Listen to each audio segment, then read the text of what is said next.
Other passengers, we ask that there be no eating, drinking, or smoking on board.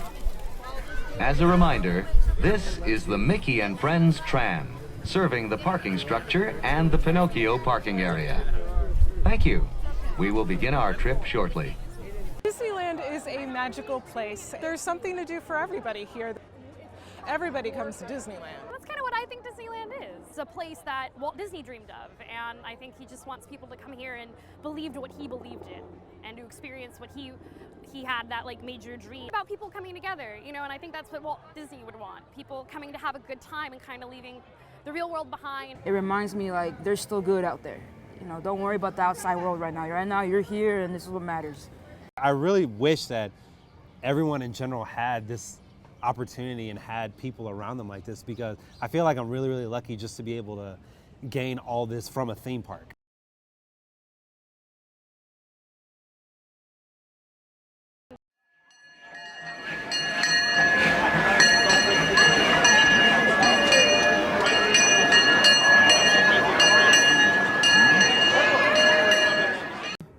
I saw them at Matt's Tea Party, and I went up to them because I saw the patch was like, that caught my attention. I started talking to them, you know, and they're like, and I told them like, hey man, like, I want to know more about this club, you know, what is it, you know? So they told me, and they're like, oh yeah, like we have meets every last Sunday of the month, so just come and hang out with us. Started Main Street Elite 2 years ago with 3 of my friends, 2 whom I work with. It first started because me and my wife were trying to pursue one of the first social clubs, which was the Neverlanders. And the Neverlanders, they had a cap on their members, and they said they were full up and they wouldn't be taking anybody else. So we thought that was really unfair, and we really didn't like the way that was going down. So I brought that to the attention to my buddies at work, and we were kind of just talking about it, and we got each other riled up to the point where we were like, well, we should start a club then. When we first started, we just recruited our friends, basically. Our first meet, there was 13 people there. Word spread. We had 120 members in under 8 months. So people, you know, wanted to join, and, you know, it was kind of got a little out of hand at first because we didn't really know how to handle all these people. We weren't really in good standing with the Neverlanders because we were the second social club. We came out because we weren't able to have us join, so we, you know, became the second one, something that they thought we were copying, we were doing something. It was like, no, we were just kind of expanding because you weren't, you know, we wanted to be a part of that. And it's kind of funny to think if the Neverlanders let us join, that maybe there wouldn't be a Main Street Elite. All right, tell me when you're ready, when you're done posing. Hey, how was standing? Get in there. Arms like this? I don't know. I'm taking a lot. I'm taking a lot. All right. I'm taking a lot. You're using up all the damn storage space. I got 64s. Oh, you're good. Growing up, my parents always found a way to bring me to Disneyland. We weren't the best off. We're definitely not a well-off family financially. But my parents always found a way to bring me here almost every birthday. At the time, I didn't really, you know, hey, it's my birthday time, you know, I get to go to Disneyland. And I didn't really know the struggle of how much it cost. And now that I'm older and I'm a father myself, I'm like, wow, they sacrificed a lot. And just the memories of holding those things with my family, with my parents, I wanted to share those same moments, those same ideas, those same, the awestruck face that we make when we see our favorite Disney characters. To see that in my daughter, to see that relived in my daughter, brings me back to my childhood. And it's one of those things to where it's almost like I become a kid again, you know? And it's just the way I guess you could say I feel young again. I feel like as old as she is, 2 years old, brand new, everything's possible. Some of us were never able to do this as kids, and some of us, this is our chance. So earlier in my life, I couldn't really afford it, you know, because it was expensive. And, you know, as I grew older and as I started working more, I had the opportunities to give my daughter the kind of a lifestyle with Disneyland that I wish I had growing up. Kind of those things where it just comes full circle when I bring her here, and it's just the things I enjoyed as a kid, now she gets to enjoy, and me as a father, I get to watch her enjoy it, you know? And that's, to me, that's what it's all about. Yeah, so Disney has really been able to bring me like just a channel, just a vast, huge channel of different kind of outlets in life that I can go to in order to really deal with the day-to-day struggles that every person like really has. When they say, you know, you can be a kid wherever you go here at Disneyland. When I've had struggles in the past, I've come to the parks and they just go away because I have just so much fun, so many memories here that I come here to just get away from being an adult. You know, don't worry about bills, don't worry about your job, just come here, have fun. Because sometimes you need that. You need to get away for a little bit because then you get all, you know, down and depressed and, you know, all that negative. Yeah, no, I'm not with that. Patched into us being, it's just finally like, out of all the hanging out that we've done and all the relationships, it's kind of like, I guess say like a rite of passage, like, hey, you're officially part of the family. You know, like you hang out, you build relationships, and you start building friendships, and then finally it's one of those things where it's finally like the stamp of approval. We've had people that have come in and they're just, you know, they don't fit, you know, because of the attitude or the way they come in. We've made the mistake of letting people in that weren't really a good fit and that didn't really understand the reason why we were doing this. That's where the prospecting comes in. You can never really know someone in 6 months, but you can get a really good idea of who they are, especially with as much as we all tend to hang out. So it's kind of like, we're not forcing you to prospect. You don't have to prospect, but eventually, if you want to be an official member, you'll have to have a prospecting period. That time of prospecting is what we call it. That time is kind of a filtering stage to where it's like, are they cool? Are they of the same mind, likeness, and heart of us as far as family and always being there for each other? Or is it something, you know, that can be, you know?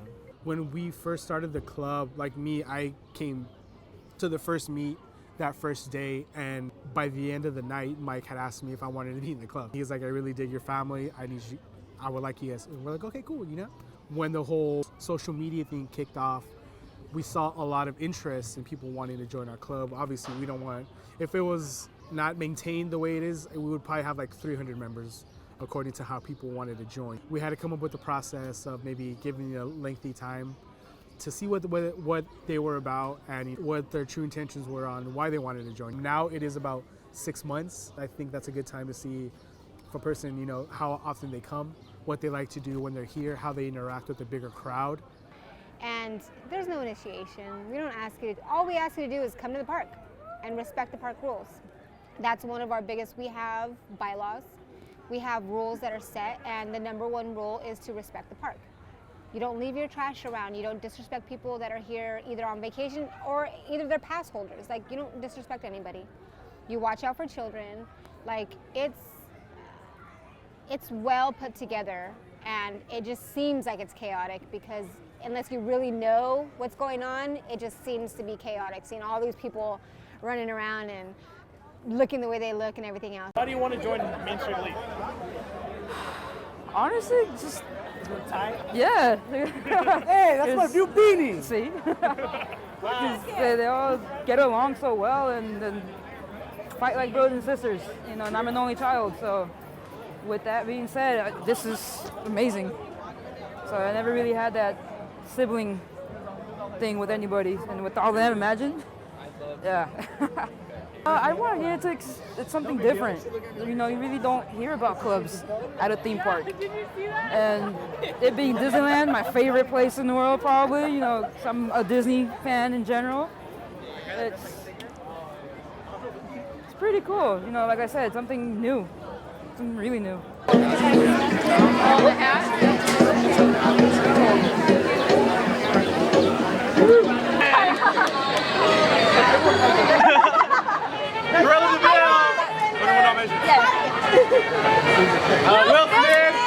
Will Smith and aliens. The White House. The White House was up. Oceana barbecue. Steve Irwin. It's a Corvette. Say anything, man. Darker color. No, black and white. Black and white. I've heard from other cast members that they have interesting initiation rites that sometimes involve stealing. I've heard they break down attractions. I've heard them like cutting in lines. I've heard them being really obnoxious to other guests. They can leave a lot of trash. There's a lot of them. Kind of trashing places, like wherever they go, they kind of leave disaster in the wake. Being rude to cast members. They can be just generally disrespectful and loud and rambunctious sometimes. It just seems so strange to see something that looks so hard and mean in a place like Disneyland where there are princesses and fairies. From what I've read, I guess some social clubs have territory, I guess, you know, like, I guess they think like we own like Main Street, which we don't. Like, I've heard other stories that obviously people, probably like tourists, when they look at us, they maybe a threat because, like, I don't have tattoos, but most of them, you know, they have tattoos and they look like a threat, but they're not at all. Like, they're the nicest people I've ever met. There's rumors that we're mean, that we're very unapproachable, and it's like, I understand it, I get it. We all pretty much wear black, we have tattoos, piercings, different color hair. But like, when you meet us, we're nothing like what people perceive us to be. I started hearing stories that first that we were like, that it was a gang.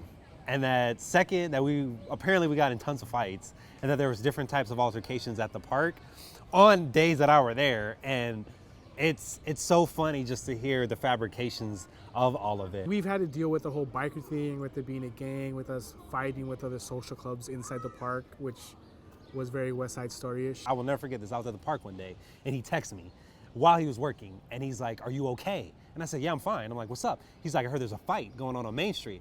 And I was like right around the corner from Main Street and I was like, "A fight with who?" He's like, "Main Street Elite and the Neverlanders." So like I ran like right around the corner, like literally right around the corner, but there was nothing. So I was like, "What are you talking about?" He's like, "Oh, well, I heard from some of the people that I work with, there's a fight right now. Security had to break it up." I'm like, "There's no fight right now. We're still in the park." And so I go over to where he's working at and he's telling me like, "Yeah, man, like I heard you guys got in a fight and that like the security had to break you up and you guys are banned from the park." And I said, "No, none of that happened. Who'd you hear it from?" And he said, "I heard it from a couple people that I work with." Me and Mike are pretty good friends with Angel, the founder of the Neverlanders. So when we would hear things like that, you know, he would text me or I would text him and be like, "Hey, so I guess we got in a fight today?" You know, and he'd be like, "Yeah, right, like, are you bruised up?" And I'm like, "No, like, I'm fine." Stories like that started flustering more and more and more. He told me he would constantly hear rumors every day when he came to work, like we were sneaking in alcohol, we were sneaking in drugs, we were smoking in the bathrooms, we were like cutting in line. When I started hearing things, I never thought that the people of Disney would even care or would even think about it. I would always thought that they would just be like, "Oh, okay, it's something else that's going on in the park, whatever." But, you know, we literally would go to Disneyland and the security would be following us. It wouldn't even be like casually or gracefully or secretly. No, security would literally be following us 5 feet away from behind us. But we would know it. I would like be with somebody from the club and be like, "Dude, they're following us." And they'd be like, "Yeah." And I would say, you know, let's just be cool. Don't even say anything. Let's just go to where we need to go to and just, you know, go about our day. And so, you know, it's for those situations, you just got to handle it. You just got to deal with it. Take it how it is and just have fun. I remember we were on Haunted Mansion one day and it was a huge group of us as usual, like 60 of us. And he told me, "Everybody at Disney's like talking about you guys." I'm like, "Well, what do you mean?" He's like, "You know, like the people like that run the park, like a lot of the managers are like asking about the social club scene." And I said, "Well, how many managers know?" He's like, "The whole park." He heard from one of his bosses because a lot of employees were asking about social clubs and how Disney felt about it, how the park managers felt about it. And they released a statement saying, "We're well aware of all the social clubs. We're aware of them being at the park. We enjoy the fact that there are these people that love Disney and we're very mindful of the situation." So for me, when he told me that was like my first like, wow, like the higher ups of this Disney bubble, so to speak, is just knows about our existence and knows about what's going on. We would catch a lot of grief, I think, from a lot of these like bloggers. I've caught them like taking pictures of us and someone will tell me, you know, and it was just a lot of people that just love Disneyland for the same reasons that just didn't take the time to understand why we love Disneyland. I think it's pretty funny that people consider us a gang or that would associate us with the style of a gang because 98% of the time I'm pushing a stroller. Based off of that statement alone, I think it's hilarious. I'm always with my daughter, and if I'm not with her, I'm always with one of my buddies in the club that has their kids with them. I can see where it might stem from, you know, the whole vest and tattoos and, you know, people see us with a beer and whatever stereotypes you want to throw into that category. And you can only do so much with whatever people want to make up. Just a regular guy that just loves Disneyland and I happen to have tattoos. Think about it. Don't take it for what it's fed to you. Yeah. Think beyond that. The fact that we got so much negative publicity in the beginning was a little hurtful because we're here to go on rides and eat churros and like, we're just here to have fun. And we found a group of people that wanted to do the same thing. Some of our parents, they're tattooed and they're pierced and they always wear black, and it's like, I'm a mom and I may look different, but I'm a mother.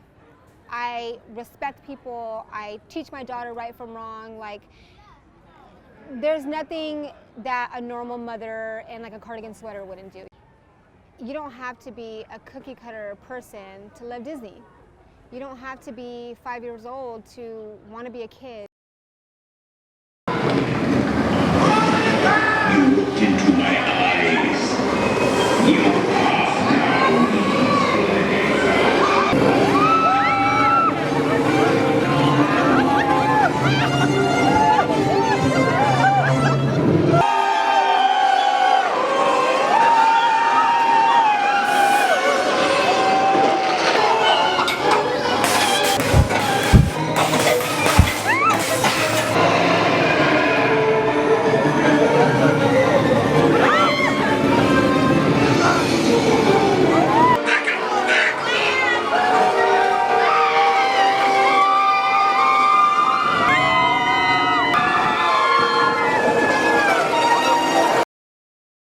each other's weddings and we're going to each other's birthday parties, and it's like, it originally was intended for people to meet, to have more friends in common with Disney and stuff like that, and it ended up turning into a family. Just the vibe that you get when you're not even if you're not in the club, just if you hang out with us or them, you know, you feel welcomed, and that's something that I've always struggled with. I was never really social in a way, but when I met them, it was like automatic warmth. I felt acceptance, and me coming from, you know, my background and stuff, it's hard to get accepted in many places. But here with them, it was amazing. It was, like I said, I felt the welcomeness, the warmth. I'm shy at first, but because of them, I'm not shy no more. I'm not gonna lie, you know, I don't like really talking about it, but like I said, I feel comfortable. So because of me being, you know, gay, it's hard to go places and feel accepted right away. You know, there's gonna be heads turning, there's gonna be people talking behind your back, there's gonna be whispering. And I've dealt with that since I was 14, which is when I came out. And like I said, when I came here with them, I didn't feel that. That's when I knew I clicked. I was like, no, something special with this club and the people in it. These guys through the social club, all these people are my family, and they are an extension of my family that I have right now. These people are gonna be in my wedding. These people are like best friends. These people are people that I could really go through with everything. Just yesterday, I lost my grandmother. And coming from the type of family that I came from on my mother's side, it's not the most unified of relationships. And to let my brothers know, that's what I refer to them as, my brothers, and let them know that my grandmother passed. They were the only ones who texted me, and not even my own family did. And they offered help when not even my own family would. To see people that I didn't know 2 years ago step in and say, if you need anything, and genuinely mean it, it's a good feeling. When I first joined, it was March, April. In June, I have an older son, he's 13. In June, he was diagnosed with leukemia. In August, the entire club put together a fundraiser to raise money to help with my medical bills. And, sorry, it chokes me up every time. Michael had a fundraiser at the barbershop that he works at, and all the barbers worked for free. They provided haircuts, you donated the money, it went to the foundation. We had members that are tattoo artists that were also tattooing, and all the proceeds went as well. All the money was raised and we gave it to my son's, we paid off all his bills and everything. And these people didn't know me. Like, they had only known me for so long, and they were already willing to do so much for me. So that's why I love them. Sorry.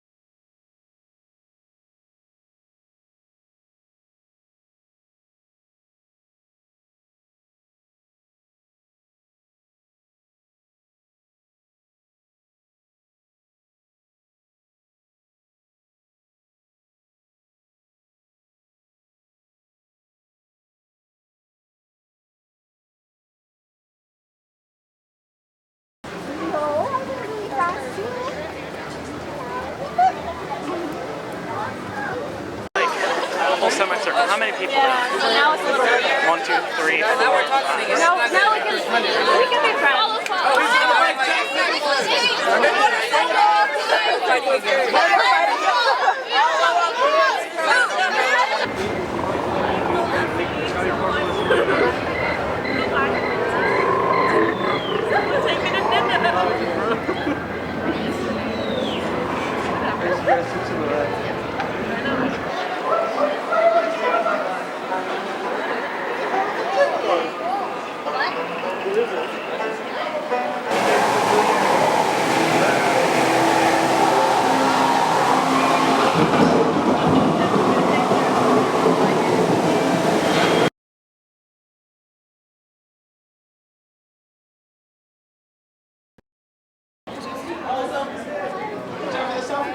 Oh, hey guys. Hey, G! You want to join our MSC club?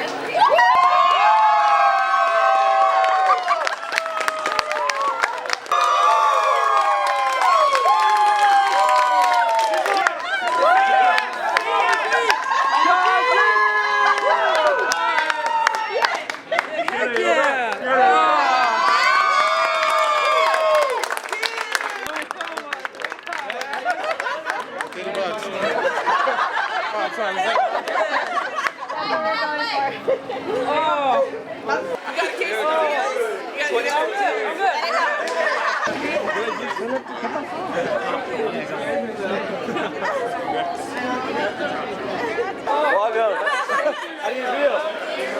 Oh shoot! Almost knocked off the slag.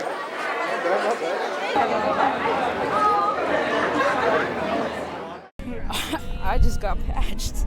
Patched into the club. So now you're a member? I'm an official member now. Thankfully. How does it feel? No words can describe my feelings right now.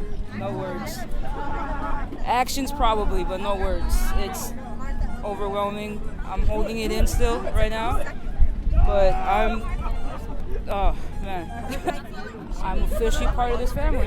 This amazing family that I got to meet 6 months ago. You know, we started off all as strangers. I was the shy kid, you know, didn't want to talk to nobody, and now I'm cool with everybody, and I can call them my brothers and sisters. It's been more of my family than my own. Do we have any newly patched members that have been in the last couple months that just got patched in? Yeah. So have everyone come forward. We got G and we got Rachel. Angela's on her way. Angela's coming. All right, let's hear it for these guys. This is actually my first meet as an official member, and I'm pretty excited for that. Yeah, it's cool. I'm not rocking the patches yet, but I'll get there eventually. Moment when it was happening, I almost cried. I teared up, but I sucked it up. I was like, nope, don't ruin your image. It's okay, but I will not lie though. That night when I went home, I cried. I'm not gonna lie, I cried. I was like, this is the most amazing thing that's happened in my life, especially because I was going through so many negative things these past few months. This really did help me, and it motivated me to just continue to do what I'm doing and fight the battle. You know, you're gonna lose some, you're gonna win some, but at the end of the day, it's up to you which one you choose to do. When we first started, it was just a group of friends, and that's who we incorporated, and we put the word out there because we wanted to get more like-minded people in our group. But we didn't really expect it to turn into like something so big.